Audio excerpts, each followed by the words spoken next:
belajar perkaliannya nih. Bukan kemarin ya, sorry, video berikutnya. Video sebelumnya ding, berikutnya lagi salah kan? Nah, sekarang kita mau belajar tentang pembagian pada perpangkatan. Oke, review dulu nih, kalau perkalian kira-kira gimana? Misal aku punya, ini deh, 2 kali 5 dipangkatin sama 3. Nah, ini kan bisa dikerjain pakai perkalian ya, iya nggak?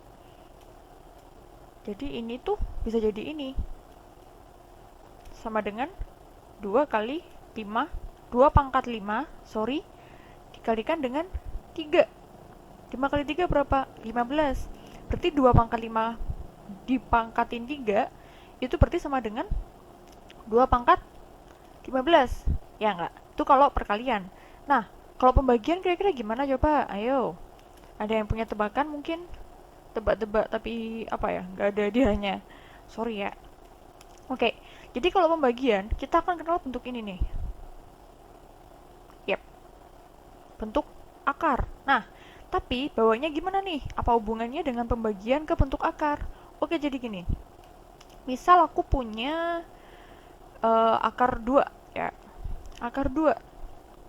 Oke, bentuk akar ini bisa keubah ke bentuk pembagian kayak gitu. Jadi cek nih. 2 itu sama dengan 2 pangkat berapa ya? Kira-kira ya? 2 pangkat 1 ya nggak? Sedangkan kalau kita punya bentuk akar yang begini nih, yang cuma akar doang, maksudnya nggak ada pangkat 3 atau pangkat 4 gitu, nggak ada, berarti artinya apa? Ini pangkat 2 biasa ya nggak? Berarti kita bisa tulis kayak begini ya. Nah, berarti ini bisa dinyatakan sebagai 2 pangkat setengah. Kayak gitu nih, jadi kalau kita punya bentuk akar 2, itu sama dengan 2 pangkat setengah. Kayak gitu ya. Nah, sama kayak kebalikannya. Kalau semisal bentuk pembagian dijadiin akar, kira-kira gimana tuh? Set. Nah, oke. Berarti semisal aku punya 2 lagi deh. Sekarang 2-nya bukan pangkat setengah, tapi... Oke, jangan ping.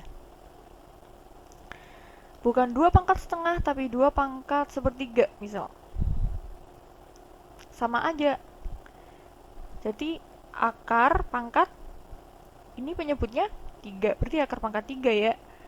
Dari 2 pangkat, ini bilangnya 1. Oh, oke. Berarti bisa dinyatakan sebagai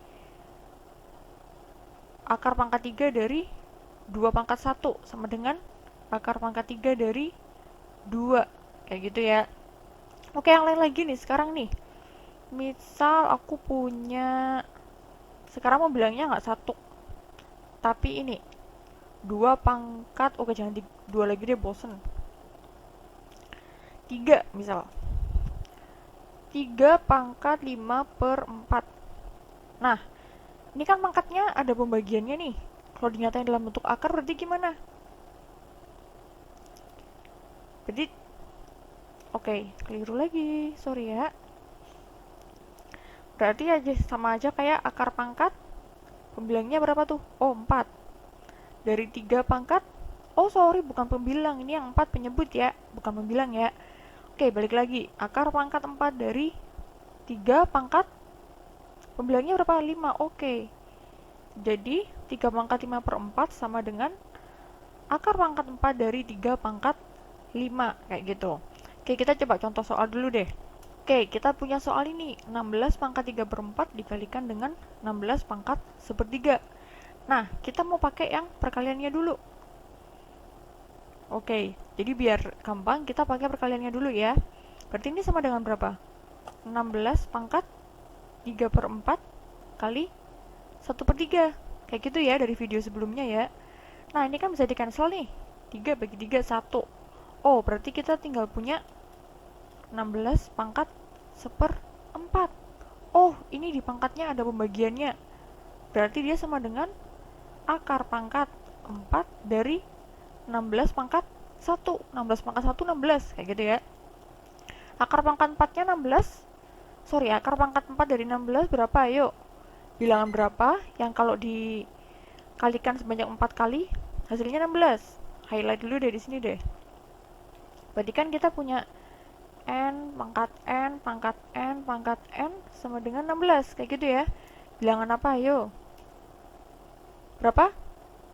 2 ya. Oke, Oke, kayak gitu. Nah, sekarang gini. Ini kan apa ya, basisnya bilangan yang dipangkatin sama. Nah, kalau basisnya beda gimana nih kira-kira? Bisa nggak?